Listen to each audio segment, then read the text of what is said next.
Студенты уверенно демонстрируют навыки в растениеводстве, в обслуживании сельхозтехники, диагностике болезней животных. Их работу оценивают квалификационные эксперты. Студенты выполняют задания на уровне реального производства. Среди конкурсантов есть те, кто определяет качество зерна, агрохимические свойства почвы.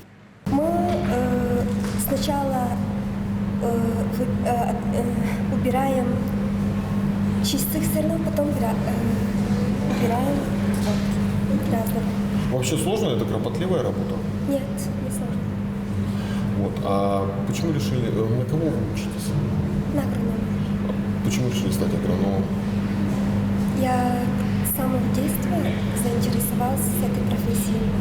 На этой площадке соревнуются 6 участников. Эксперты оценивают работу конкурсантов на высоком уровне, ведь именно в этой профессии нуждается республика.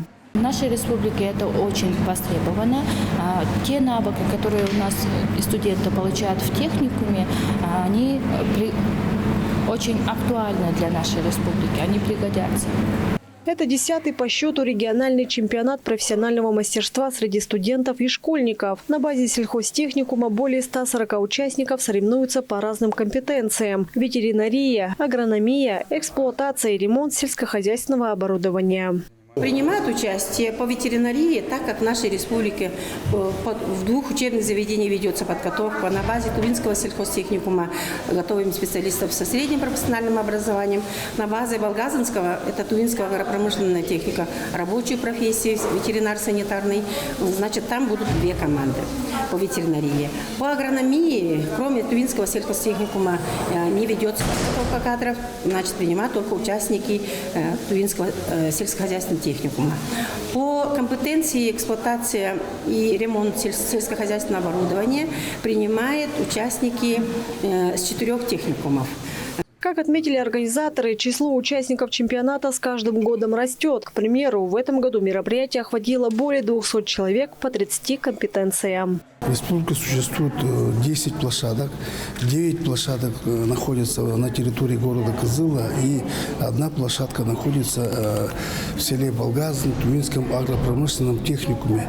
Дает возможность трудоустроиться в первую очередь, и с участием работодателя проводится данный конкурс. То есть они участвуют в качестве индустриальных экспертов и выбирают наших конкурсантов.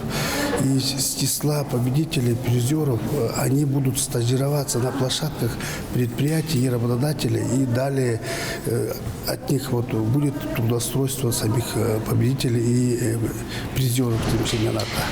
Глава ТУИ Владислав Хавалык подчеркнул важность наличия квалификационных специалистов в широком спектре областей для успешной реализации проектов по развитию сельского хозяйства. Компетентные специалисты играют ключевую роль в улучшении эффективности и результативности таких процессов, а также в повышении общего уровня развития региона. Инна Клоян, Даржусат, телеканал Тува-24.